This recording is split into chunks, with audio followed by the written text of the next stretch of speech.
After his directorial debut, Oliver Stone found his first big success with the screenplay for Midnight Express. Of course, since this is Stone we're talking about, he garnered controversy immediately with his altering of facts and depictions of the Turkish prison, and he was even booed off the stage when he criticized the American government while accepting his Golden Globe, predating Michael Moore by about 30 years.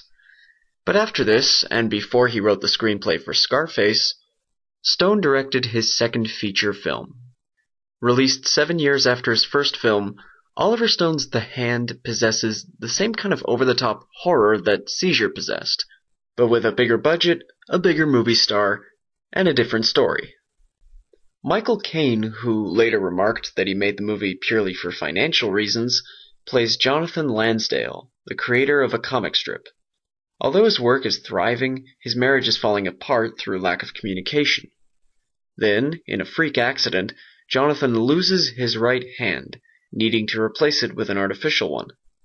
He faces conflict with his agent, who wants to continue his comic strip with another illustrator, and his marriage problems deepen. And considering the title of this film, I'm sure you've guessed by now what kind of monstrous entity will be plaguing Jonathan. The Hand is a much better film than Seizure, though to be fair, that's probably because it had the money to make a much more quality production. Unlike Seizure, the film is based on a pre-existing book, but just like Seizure, it contains many telltale Oliver Stone traits that would come to dominate his films. But one must realize that it's still a standard horror film, with all the double takes and surprises that lead to the kind of horror twist that I'm sure many horror fans have already seen a dozen times. But one can't deny that this succeeds as the kind of film that it aims to be. Caine, having just finished the horror film Dressed to Kill, plays a character haunted with phantom pain and the instability of his newfound situation. You know, for a man who claims he did this for financial reasons only, Caine sure put his all into this performance. I mean, the rest of the cast does a good job as well, including Bruce McGill as Jonathan's co-worker Brian, and Oliver Stone himself as a drunken bum that becomes the first victim in the film. But ultimately it's Michael Caine standing at the center of the film, and to be honest, he does a great job for the kind of movie that he's in.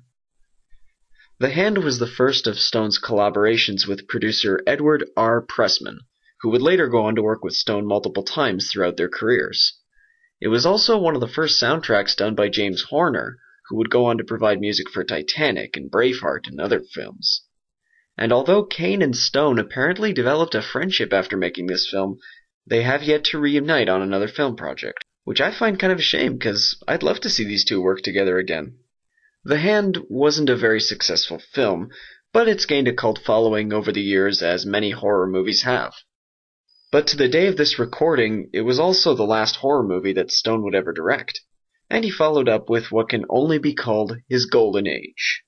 Starting with one of his best, and the subject of my next review, Salvador.